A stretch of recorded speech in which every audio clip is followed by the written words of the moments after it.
যে ব্যক্তি ধ্যানে মগ্ন হবে তিনি চোখ বন্ধ করলে আলো দেখতে পাবেন। ভাবো কতটা পাওয়ার। আমরা চোখ বন্ধ করলে সম্পূর্ণ অন্ধকার।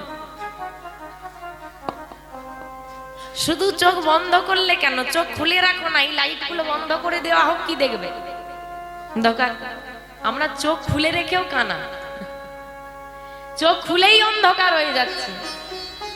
যারা জ্ঞানী পুরুষ হয় না, যারা ধ্যানী ব্যক্তি হতেন, তারা চোখ বন্ধ করলে আলো দেখতে পেত। এইরকম আলো না, এই আলোতে সত্যি মিথ্যাই দেখতে পাই না। আদেও যেটা সত্যি আমরা কি দেখতে পাচ্ছি? আমরা যেটা চোখের সামনে দেখি সেটাকেই ধরে নি ঠিক ঠিক। যে আলোতে ঠিক ভুলেরই বিচার করতে পারি না, এই আলো নয়, জ্যোতি, দিব্য জ্যোতি, তোমার আরাধ্য দেবতা। আমরা যখন মন্দিরে যাই বাবা, মন্দিরে গিয়ে দেখি একজন মূর্তি দাঁড়িয়ে আছে, হাতে বাঁশি নিয়ে দাঁড়িয়ে আছে। আমরা বাস মূর্তি দেখি, ভগবান দেখি না। মূর্তির মধ্যে ভগবানকে দেখতে পাই?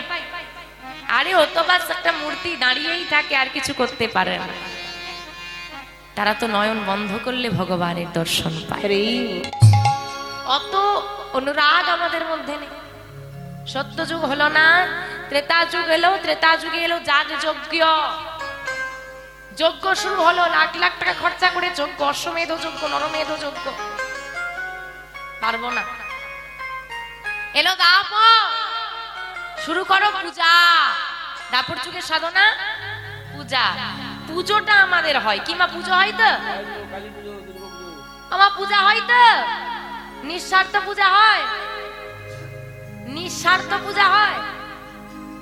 বাড়িতে পুজো হবে, নিজে পরবো 1000 টাকা দামি শাড়ি, আর বাবুকে বলে দেবো, বাবু ঠাকুরের জন্য হাট থেকে ছোট গামছাটা আনবে, কম খরচে হবে।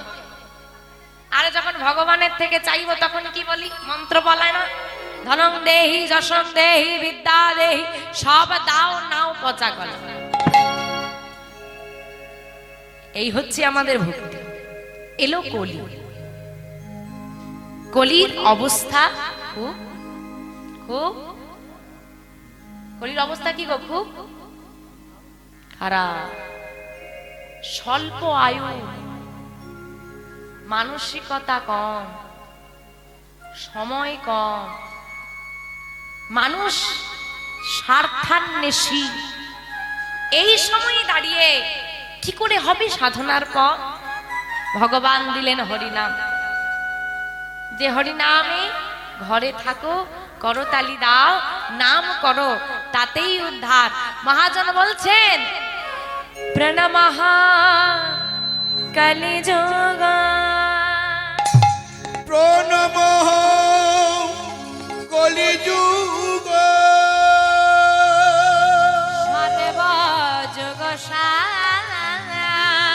সর্বযুগ সর্বযুগ হরিনাম সংকীর্তন, হরিনাম সংকীর্তন, যাহাতে প্রচার। হরিনাম হরিনাম যে যুগেতে প্রচার। প্রণামঃ কলিযুগ সর্বযুগ সার। আমরা বলি সব থেকে খারাপ যুগ কলিযুগ। কলিযুগে মিথ্যার প্রচার, কলিযুগে দ্বন্দ্ব, কলিযুগের মানুষ স্বার্থপর। কিন্তু এত খারাপ গুণ আছে বাবা, তবু মহাজন বলছে না গো না, আমি সত্য নয়, ত্রেতা নয়, দাপর নয়, আমি প্রণাম করি কলিযুগকে। কেন? কলিযুগ হলো সর্বযুগের সার। হরিনাম সংকীর্তন যাহাতে প্রচার।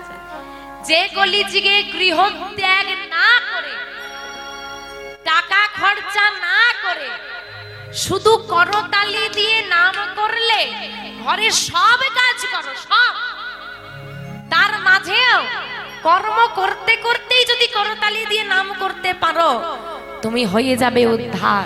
তোমাকে উদ্ধারের পথ চিন্তা করতে হবে না। এমন যুগের মতো যুগ আর হয় না, আর হওয়ারও নয়। তাই কলির যুগকে বলছে, তোমাদের কলিযুগে কাজ কি? কি কাজ? সবার তো কিছু না কিছু কাজ থাকে।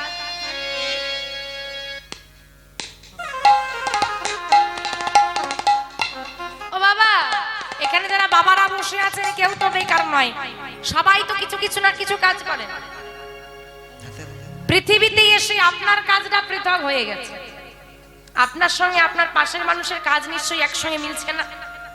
কিন্তু যখন আমরা পৃথিবীতে এসেছিলাম সবার কাজ কিন্তু এক ছিল। কি কাজ? কৃষ্ণ ভজি ভারতরে আমি সঙ্গে সারে আইন, সংসারে আইনু আর মিছে মায়াই বদ্ধ হইয়া বৃক্ষ সম হইয়ে না। মিছে মায়া, মিছে মায়ায় বদ্ধ হইয়া আমরা বৃক্ষ সম হইনু। যখন পৃথিবীতে এসেছিলাম সবাইকে একটাই কাজ দিয়ে পাঠানো হয়েছিল, তুমি পৃথিবীতে যে দেশেই যাও না কেন, যে প্রান্তেই যাও না কেন, যেখানেই থাকো না কেন, যেই কর্মবৃত্তি তুমি গ্রহণ করো না কেন, একটা কথা কোনোদিন ভুলে যেও না, কৃষ্ণ ভজি ভারতরে সংসারী আইন। দেখেন বাবা, আপনি আমাকে চেনেন না, আমি আপনাকে চিনি না। আপনি কটা মানুষকে চেনেন পৃথিবীতে? হাতে গোনা, গুটি কয়েক। আপনি পৃথিবীর যে প্রান্তেই থাকেন আপনি আপনার ভগবানকে চেনেন? এখানে যারা আমরা সবাই বসে আছি, আপনি আমাকে না চিনতে পারেন, আপনি আপনার ভগবানকে চেনেন তো? আমি আমার ভগবানকে চিনি। তেমন পৃথিবীর যত মানুষ আছে, যে ধর্মের, যে প্রান্তের, যে অংশেই পৃথিবীতে জন্ম হোক না কেন, সে কিন্তু তার ভগবানকে চেনে। আপনি আমাকে না চিনতে পারেন, আমি আপনাকে নাই চিনতে পারি, প্রত্যেকে কিন্তু তার ভগবানকে চেনে। তার মানে একমাত্র যদি আমাদের আদি পরিচয় কারোর সঙ্গে থাকে, সে হলো অনাদির আদি গোবিন্দ। এই সকালবেলায় উঠে কি কাজ করব, কি না করব, সারাদিন কি খাবো, কোথায় যাব, এই সব কিছু চিন্তা করার আগে ঘুম থেকে উঠেই একটা কথা ভেবে নেবে, কৃষ্ণ ভজি ভারতরে সংসারী আই। তখনই মনে পড়ে যাবে, যেমন আমার কাজে যাওয়াটা আমার সংসারের জন্য খুব গুরুত্বপূর্ণ। আমি যদি কাজে না যাই মাইনেটা পাবো না, সংসারটা চলবে না। তদ্রূপ যে কাজের জন্য ভগবান আমাকে পাঠিয়েছে, ওই কাজটাও যদি আমি না করি আমার দেহটাও চলবে না, বাতিলের খাতায় পড়ে যাবে। তাই বললেন কলিযুগে এসে কি করবে? লহনা, লহ মানে নাও। কি নিতে বলেছে? নাও। কি নাম নেব? কৃষ্ণ নাম। কৃষ্ণ নাম নাও। এবার কি করব? জপনা,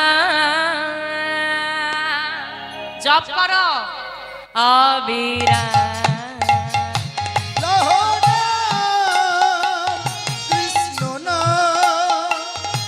জপনাম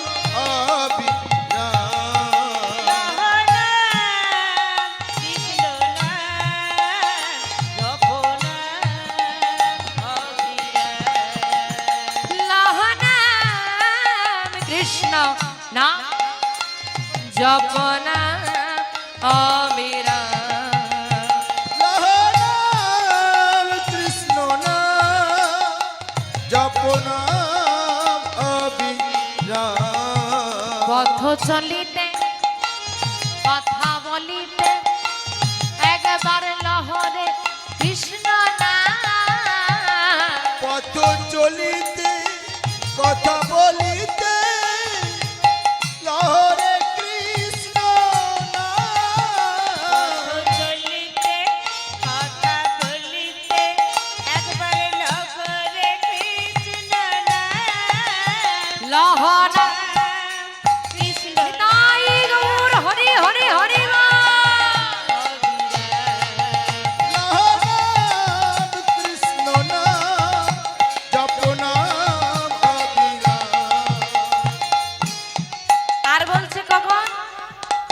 কিবা শয়নে কিবা স্বপনে জাগরণে লহনা কিবা শয়নে কিবা স্বপনে জাগরণে লহনা শয়নে কিবা স্বপনে জাগরণে লহনা। ও গোবিন্দ, তোমাকে ডাকবো? সারাদিনের এত কাজ ডাকার সময়ই হয় না। আচ্ছা, সারাদিনের সময় হয় না, ঠিক আছে, বিছানায় শুয়ে পড়ার পর একটু ডেকে নি। মায়েরা প্রতিদিন রাতে ঘুমোতে যান তো, বিছানায় শোয়ার সঙ্গে সঙ্গে ঘুম ধরে যায়। কিছুটা সময় আমরা জেগে থাকি, ওইটুকু সময় স্মরণ করো। কারণ বলা যায় না, সংসারে চিন্তা করতে করতে ঘুমিয়ে গেলে সকালটা আসবে সে গ্যারেন্টি সবাই দেবে, সকালটা তুমি দেখতে পাবে কিনা সে গ্যারেন্টি কেউ দেবে না। গোবিন্দের চিন্তা নিয়ে ঘুমাও, যেন সেখানে গিয়ে বলতে পারো বিচারে আমি গোবিন্দ স্মরণে প্রাণ ত্যাগ। বলতে পারবে? আমরা বলতে পারবো গোবিন্দ স্মরণে প্রাণ ত্যাগ করেছি। রামচন্দ্রকে চেনো? চেনো মা? শ্রী রামচন্দ্র ত্রেতা যুগে যিনি ভগবান ছিলেন, বনবাসে গেছে। এইবার বনে খুব তৃষ্ণা পেয়েছে, গলাটা শুকনো হয়ে যাচ্ছে, একটু জল খাবার জন্য দূরে দেখছে একটা জলাশয় দেখা যাচ্ছে, জল খাবে। এইবার জলটা খেতে গেলে দু হাত দিয়ে খেতে হবে তো বাবা, হ্যাঁ, সরোবর থেকে নিয়ে দু হাত দিয়ে খেতে হবে। আর রামের হাতে কি থাকে? তীর ধনুক থাকে। এইবার জঙ্গল আছে হালকা, কাঁধে ধনুকটা আছে, তীরটাকে কোথা রাখবে চিন্তা করছে। তা এখানে দিয়ে রেখে দিয়ে যাই, ফিরে এসে ভুলেও যেতে পারি, জঙ্গলের মধ্যে খুঁজতে হবে। তাহলে কি করতে হবে? গেঁথে রাখতে হবে। চলে গেছে গেঁথে দিয়ে, জল পান করে এসে তীরটা তুলে নিয়ে চলে যাচ্ছে। হঠাৎ দেখছি ওই তীরের ফলার মাথায় রক্ত লেগে আছে।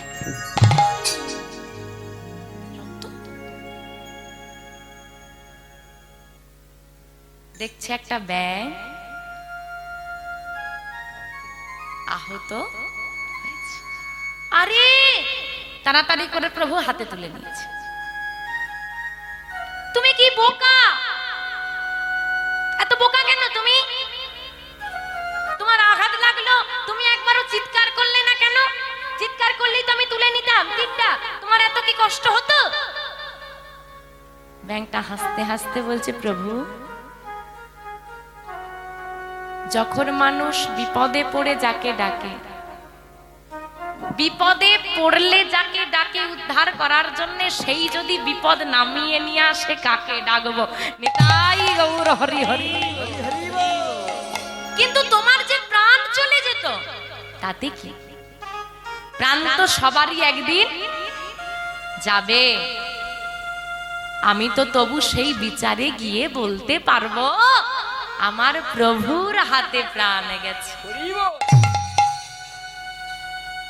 ভাবো, ভগবানের শরণ নিতে পারি না, ছোট্ট একটা ব্যাঙ বলছি কেন চিৎকার করব?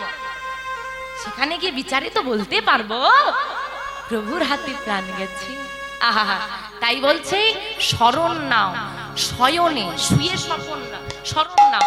যখন তুমি গোবিন্দের শরণ নিতে নিতে ঘুমোবে, দেখবে স্বপনে শরণ নিতে নিতে ঘুমোবে, স্বপনে গোবিন্দ দর্শন পাবে। তাই বলছে কিবা শয়নে কিবা স্বপনে জাগরণে লহনা। কিবা শয়নে কিবা স্বপনে জাগরণে লহনা। লহনা। কৃষ্ণ তাই গৌর হরি হরি হরি বল।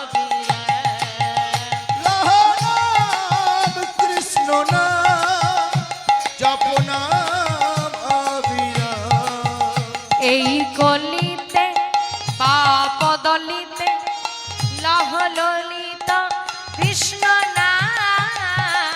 এই গলিতে পাপ দলিতে লহ দলিত কৃষ্ণ নাম।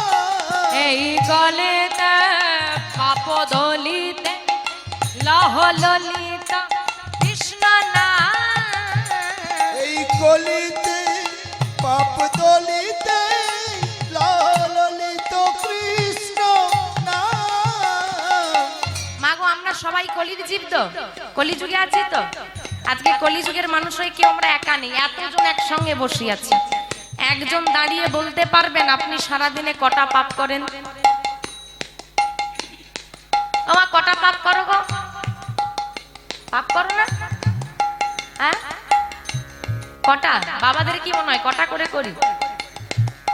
আচ্ছা পাপ ছেড়ে দাও, মিথ্যে কথা কটা বলি? তা তুমি জানতে পারলে না আমি মিথ্যে বলছি, তার চোখে ফাঁকি দেওয়া যাবে? দাদা টাকা দেওয়ার কথা কোথায় গো? আর বলিস না, শ্বশুর মারা গেছে, শ্বশুর বাড়ি চলে এসেছি। শ্বশুর মরে ভূত হয়ে আবার জন্ম হয়ে গেছে হয়তো, দেখ তবু তার শ্বশুর মরছে, এখনো মরছে। বিপদে পড়লেই শ্বশুর মরে যাবে, এইরকমও মানুষ মিথ্যে কথা বলে। এত পাপ রাখবো কোথায়? কি ভাবছো? খুব ভালো আছি, হ্যাঁ করে যাচ্ছি, আর কোনো চিন্তা নেই, করে যাচ্ছি করে যাচ্ছি। ভুলে যেও না, ভাড়া বাড়িকে যতই সাজাও সেটা ভাড়া বাড়ি হয়, নিজের বাড়ি হয় না। পৃথিবীটাতে যতই ভালোবাসা দিয়ে আঁকড়ে ধরে রাখো, এটা তোমার ভাড়া বাড়ি, আসল বাড়িতে তোমাকে ফিরতে হবে। আর সেইখানে ফিরে গেলে আমা ছেলেরা যদি ধরো, ছেলে রাত্রেবেলা খুব নেশা করে ঘর ফিরছে, মা ঢুকতে দেবে? বাইরে বসে থাক, আগে অন্যায় স্বীকার করবি তারপর ঢুকবি, তাই তো? এইখানে যত কাণ্ড কারখানা করছি করে না, সেইখানে ঢুকতে দেবে না। দাঁড়া বাইরে, বিচার হোক, শাস্তি পা, তারপর ঢুকতে পারবি। সব রকম ব্যবস্থা আছে, ফুটন্ত তেল একদম, যাও আর টপাক করে চুবিয়ে দেবে। কথাবার্তা পরে, আগে একটু শাস্তি নিয়ে নে, তারপর বলছি। নামে হবে খণ্ডন, একবার কৃষ্ণ নামে জীবের যত পাপ হরে, জীবেরও সাধ্য নাই জীব তত পাপ করেনি। তাই গৌর হরি হরি বল। এই কলিতে পাপ দলিতে লহ ললিত কৃষ্ণ নাম। এই কলিতে পাপ দলিতে ললিত কৃষ্ণ নাম।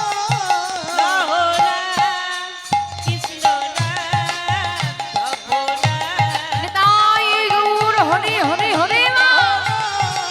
কৃষ্ণ নাম জপ নাম অবিরাম। লহ নাম কৃষ্ণ নাম জপ নাম অবিরাম। লহ নাম কৃষ্ণ নাম জপ নাম অবিরাম। যাই হোক মা, আসুন আমরা লীলা বিষয়বস্তুর মধ্যে প্রবেশ করি। আজকে যে বিষয়বস্তু বা যে লীলা আমরা আস্বাদন করব, বৃন্দাবনে যাকে দর্শন করার জন্য এত পুণ্যার্থী যায়, তার নাম বৃন্দাবনে কাকে দর্শন করতে যায় গো সবাই? হ্যাঁ, কৃষ্ণকে।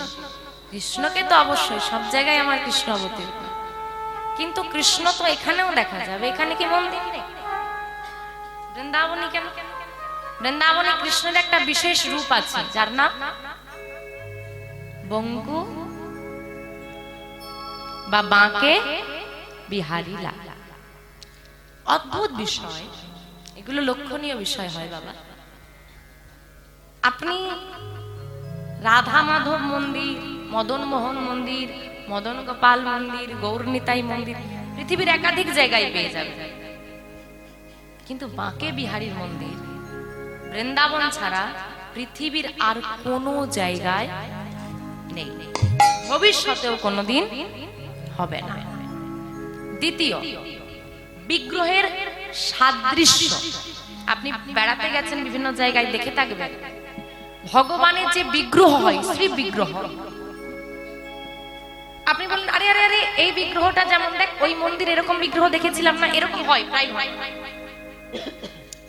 কিন্তু বাঁকে বিহারীর যে বিগ্রহ আছে, কোন বিগ্রহের সঙ্গে তার সাদৃশ্য মেলে না। রহস্যটা কি? এবার চলুন নামে আসা যাক। বাঁকে বিহারীলাল ওনার নাম। বাঁকে শব্দের অর্থ, বাঁকে শব্দের অর্থ বাঁকা। ভগবান বাঁকা না সোজা? হ্যাঁ কি বাঁকা? ভগবান বাঁকা?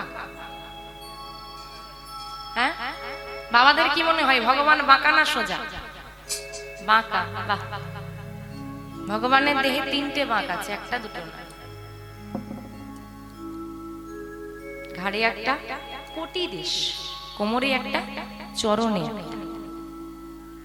রাধারানীর সঙ্গে মারপিট করতে গিয়ে মেরে বাঁকিয়ে দিয়েছে। সাবধানে মায়েদের সঙ্গে লড়াই করবেন, অন্তত ভগবানকে দেখে শিখে নিন। হরি বল হরি বল। ভগবান সর্প হয়েছিল আর রাধারানী ময়ূর হয়ে ঠোকরে দিয়েছে, মেকে গেছে। তো ভুলেও বাবা কখনো মেয়েদের সঙ্গে মারপিটে নামবেন না, খুব সাবধান। রাধে রাধে। ও মা, তাহলে ভগবান বাঁকা বলে বলা হয় বাঁকে। বাকি রয়ে গেল বিহারীলাল ভগবানের নাম নয়, একটা 5 বছরের ছেলের নাম। প্রশ্ন, একটা 5 বছরের ছেলের নাম কি করে ভগবানের নাম হতে পারে? আসুন সেই বিষয়বস্তু আজকে আমরা আস্বাদন করব, জানবো। আজকে আমাদের লীলা, আজকে আমাদের যে বিষয়বস্তু বা যে লীলা আমরা আস্বাদন করব, ভক্ত বিহারীলাল শ্রী গুরু নিতাই গৌরী সদানাথ প্রেমানন্দে হরি হরি। মহাজন বললেন কিবা কলি ঘর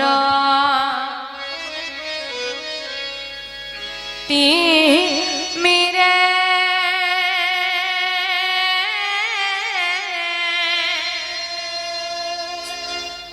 আমারে গলা শোন জগজনে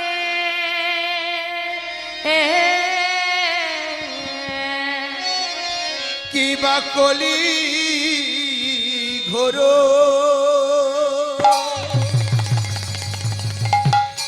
কি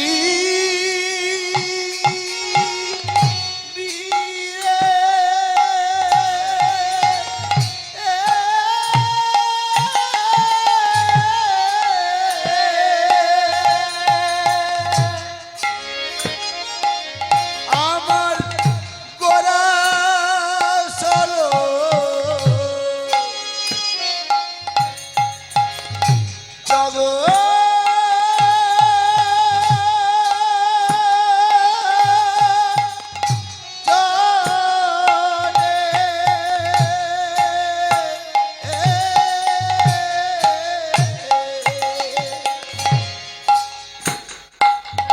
आज धर्म का धर्म करम रहलो दूर। আমাদের ধর্ম ধর্ম করম রহলো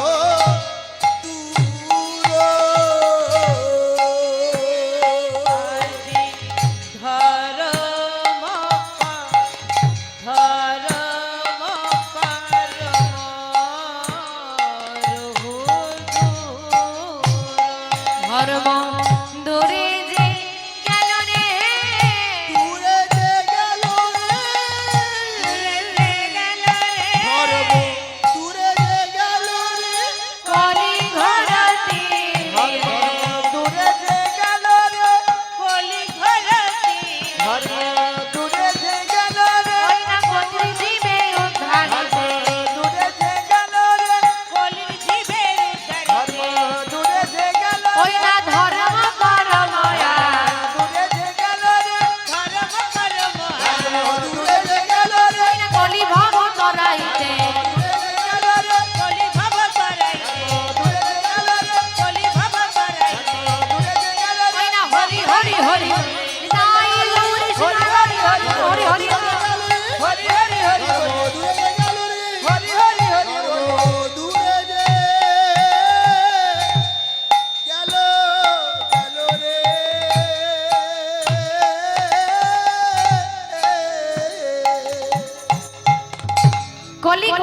রে গোরাশিল জগজনে ধর্ম করম রহুদূর। কলি ঘোর তিমির, তিমির কথার অর্থ হচ্ছে অন্ধকার। কলি ঘোর তিমির, কলিযুগের যে ঘোর অন্ধকার, কলিযুগের অন্ধকারটা কিসের? মায়া। এই কলিযুগে যে মায়ার অন্ধকার, এই মায়ার অন্ধকারে নিমজ্জিত হয়ে আমরা ভুলে গেছি কে আমি, কোথার থেকে আমি এসেছি, কি আমার আসল পরিচয়, কে আমার আপন, কে আমার পর, সেটুকু বিচার বুদ্ধি লোপ পেয়েছে। এই যে মা পৃথিবীতে আমরা জন্ম নিয়েছি, মানব রূপে এসেছি, একদিন এই দেহটা যেমন আমরা জামা কাপড় পরি তো বাবা, একটা সময় নোংরা হয়ে যায়, নোংরা হলে আমরা পরিষ্কার করি, কিন্তু নোংরা হতে হতে ব্যবহার করতে করতে এমন একটা সময় এসে যায় যখন এই পোশাকটার গ্রহণ করা যায় না, তখন আমরা কি করি? ফেলে। এই দেহটা হলো তেমন, আত্মা পোশাকের মতো দেহটাকে পরিধান করেছে। যেমন পোশাক নোংরা হয়, আমাদের দেহ অনেক ব্যাধি বিপত্তি এসে বাধা বাঁধে, কিন্তু একটা সময় বার্ধক্যের কাল যেতে যেতে এই দেহটা এতটাই নোংরা হয়ে যায়, যখন চোখে আর দৃষ্টি শক্তি নেই, আর হাঁটতে পারছে না, হ্যাঁ, কানে শুনতে পাচ্ছে না, একেবারে আর অচল, তখন এই পোশাক যেমন আমরা ফেলে দিই, আত্মাও তেমন এই দেহটাকে পরিত্যাগ।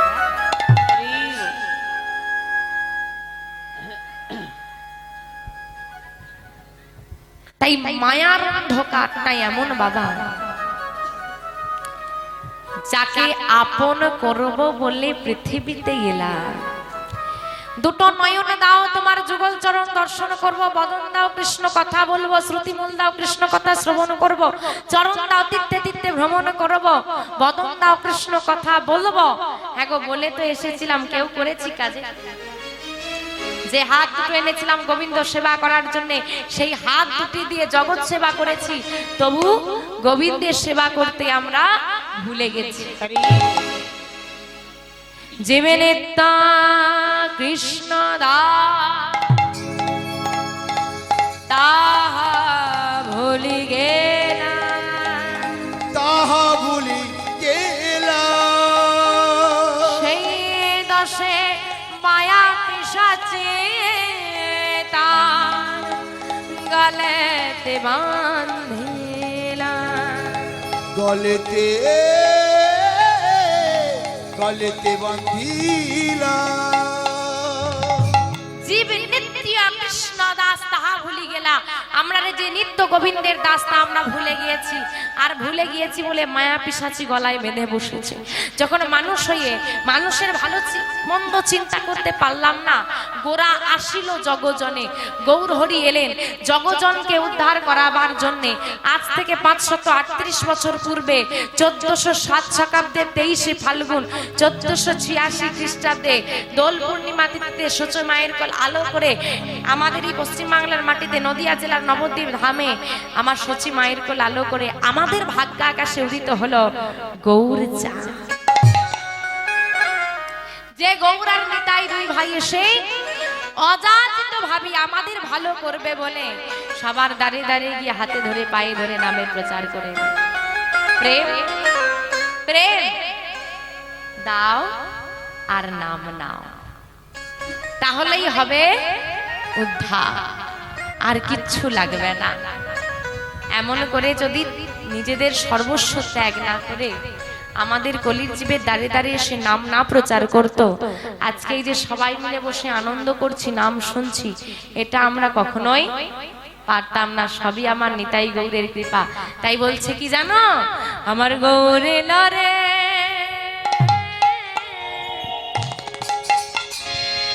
এই সোনা নদিয়া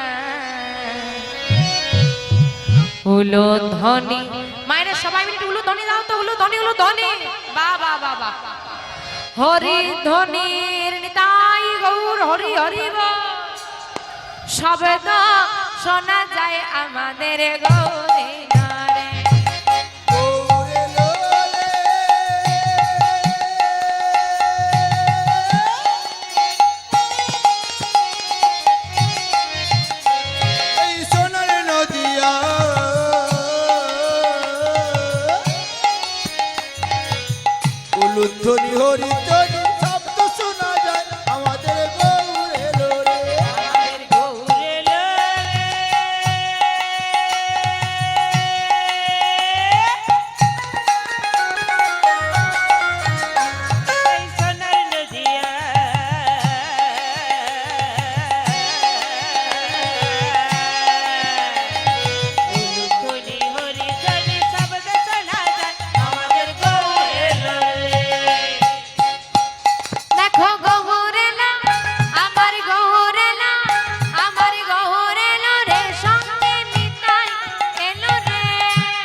গৌর হরি তো এলো, তা দেখতে কি যাবে? দেখতে যাবে? গৌর হরি এসেছে দেখতে যাবে? দেখি হাতগুলো তোলো তো, কারা কারা দেখতে যাবে? এদিকে হাত তোলো, যার যার হাত আছে তোলো, যার হাত নেই তুলতে হবে, যাদের আছে তারা তুলবে। বাবাদের হাত নেই, ওইদিকে কি হলো? তোলো। হ্যাঁ, মায়েরা এবার সুন্দর করে একটা উলুধ্বনি দাও। কে কে তোরা গৌরে দেখবি আইরে ছুটে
ভক্ত বিহারী, যার মায়ের নাম মায়াবতী, পিতার নাম দ্বিজ ঘোষ। মাটি যদি ভালো হয় তবেই সে মাটির ফসল ভালো হয়। বীজ যত ভালো হোক বা না কেন, যদি মাটিটাই বিষাক্ত হয় সে ফসল ভালো হবে না। মাটি মাটি মাটি, আমার গর্ভে ধারিণী মাটি যদি ভালো হয় সকল সন্তান ভালো হবে। তাই গৌর হরি হরি। তাহলে বাবা জানতে হবে যে ছেলেটা 5 বছর বয়সে গোবিন্দকে লাভ করে গেল, আমাদের 50 বছর বয়সে, আমাদের 50 বছর বয়সেও ভগবানের প্রতি এতটুকু অনুরাগ জন্মায়। তখন মনে হয় আর দুদিন যাক, 50 চলে গেছে, তখনও মনে হচ্ছে 70 যাক, তারপর একটু হরি হরি যদি বলতে পারি। 50-এ গিয়ে অনুরাগ জন্মায় না, 5-এ যার কৃপা হয়ে গেল, এত উর্বর ফসলটার মাটিটা কেমন। মায়াবতী মা ছোটবেলায় পিতা মাতা হারা বাবা।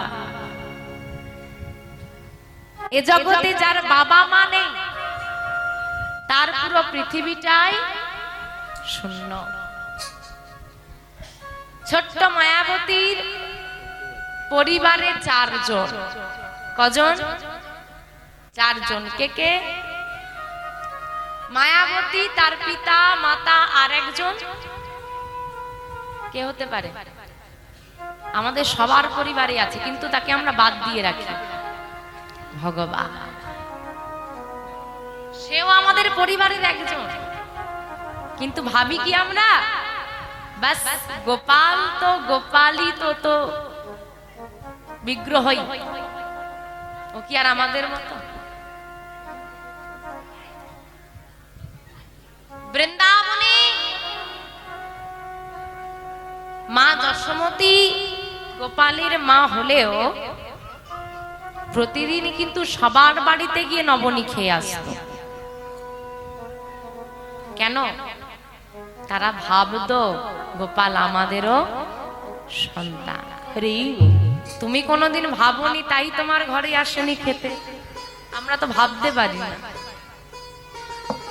মাধব হচ্ছে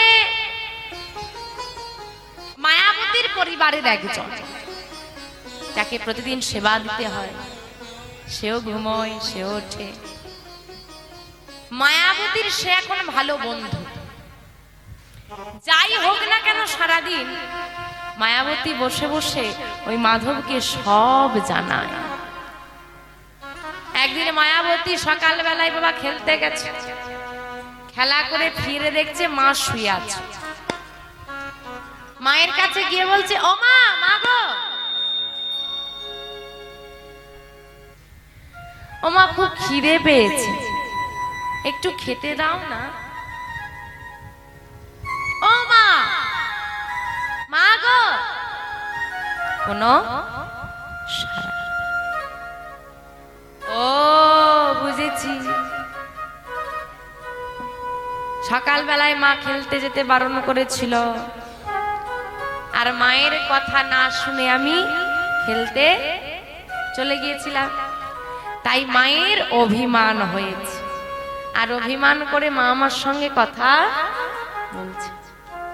বাবা আসুক, বাবাকে বলে দে, তুমি, তোমার কাছে আমি খেতে চেয়েছিলাম, তুমি একটু খেতেও দিলে না আমায়। ধীরে ধীরে শুরু হয়েছে ভিড়, মায়াবতীর বাড়িতে ভিড় শুরু হয়েছে। নিয়ে এসে রাখা হলো মায়াবতীর পিতার দেহ। এই তো বাবা এসে গেছে। বাবা, ও বাবা, তুমিও ঘুমোচ্ছ? তাড়াতাড়ি উঠে পড়ো, দিয়ে বাবা মাকে একটু বকে দাও তো। দেখো, আমি একটু মায়ের কথা না শুনে খেলতে চলে গিয়েছি বলে মা আমার সঙ্গে কথা বলছে না, তুমি মাকে বকে দাও। বাবা, তোমার আমার প্রতি এতই অভিমান, তোমাদের একটা ছোট্ট কথা শুনলাম না বলে অভিমানী আমার সঙ্গে কথা বলছো না? ঠিক আছে, ঠিক আছে, ঠিক আছে, শোনো না, আমি আর কোনোদিন এমন করে তোমাদের কথা না শুনে খেলতে চলে যাব। এইবার তো কথা বলো, একবার তো সাড়া দাও। মা গো, তুমি যদি সাড়া না দাও, তুমি যদি ভালো না বাসো, তুমি যদি জড়িয়ে না ধরো, আমাকে আর ভালোবাসার মতো আছে কে বলো? বাবা, তুমি যদি আদর করে মা বলে কাছে টেনে না নাও, কে আমাকে কাছে টেনে নেবে? বাবা, একবার কথা বলো।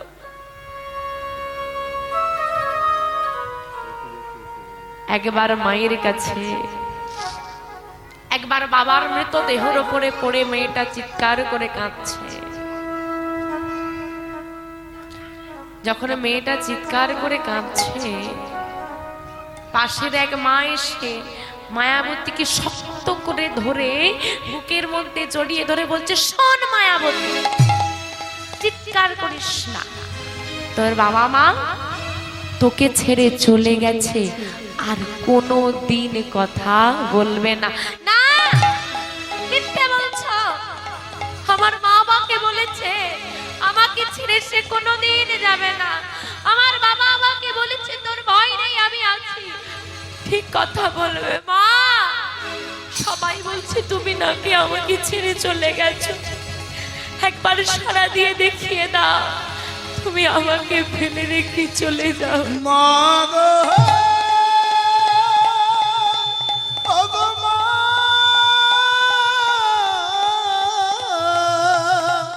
আমার গর্ভধারিণী জগৎ জননী মা গো, কথা বলো,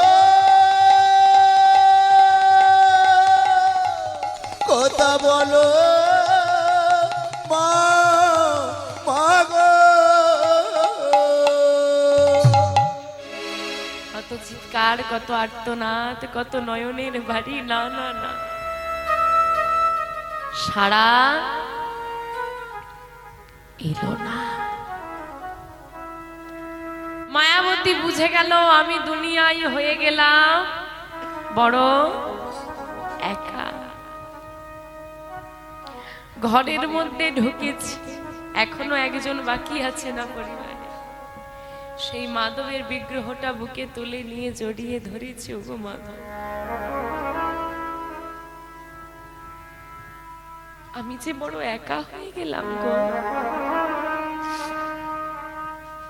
বাবা মা ছাড়া কেউ নেই, আর আমি একা।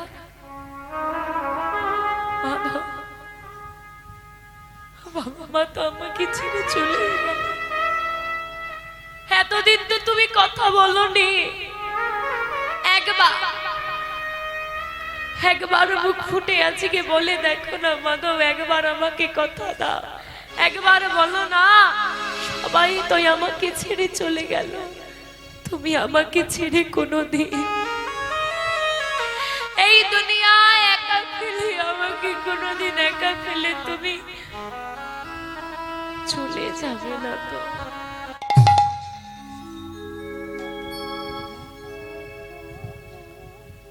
ভগবান এমন একজন, এই দুনিয়া বড় স্বার্থপর। তুমি যাকেই বিশ্বাস করবে সে তোমাকে জীবনে একবার হলেও ঠকাবে। একমাত্র অনাদির আদি গোবিন্দই আছে যার প্রতি অন্তর থেকে বিশ্বাস করলে সে কোনোদিন ঠকায় না।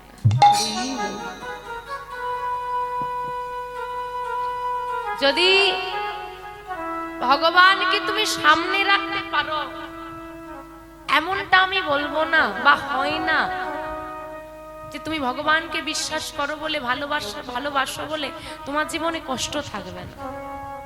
কষ্ট থাকবে, কিন্তু তুমি কখনো হারবে না। আরে পাণ্ডবরা ক ভাই? 5 ভাই। কি আছে 5 ভাই? 11 অক্ষয়িনী সেনা, অশ্বত্থামা, পিতামহ ভীষ্ম, দ্রোণাচার্য, 100 ভাই, বিপুল সেনাবাহিনী। আর এদিকে এরা 5 ভাই, কতখানি সেনাবাহিনী নিয়ে যুদ্ধে নেমে পড়লো। জেতার কি কোনো জায়গা আছে? কি মনে হয় জিততে পারবে? কোন দিক দিয়েই কেউ বলবে না যে এরা জিততে পারে। আরে অনেক দল ভাই তাদের, কিন্তু অর্জুনের রথের সারথি কে? ভগবান। আর যার সম্মুখে ভগবান থাকে, যার আগে ভগবান থাকে, বিপক্ষ দল যত শক্তিশালী হোক না কেন তোমার কষ্ট হবে, কিন্তু তোমাকে হারাতে কেউ পারবে। কারণ ভগবান কখনো হারে না, সে ভক্তকে জয়ী করানোর জন্য আছে। কুরুক্ষেত্রের মাঠে ভগবান প্রতিজ্ঞা করেছিল আমি অস্ত্র ধরব না। ভীষ্ম প্রতিজ্ঞা করেছিল তোমাকে আমি অস্ত্র ধরিয়েই ছাড়ব। ভগবান অস্ত্র ধরেছিল না ধরেনি গো? তো ভগবানকে ভক্ত জিজ্ঞেস করছে প্রভু তুমি তো প্রতিজ্ঞা করলে অস্ত্র ধরলে কেন? তার মানে তোমার কথার কোনো দাম নেই। নারদ, আমার কোনো প্রতিজ্ঞাই নেই, ভগবানের প্রতিজ্ঞা রক্ষা করাটাই হলো আমার প্রধান প্রতিজ্ঞা। নিতাই গৌর হরি হরি।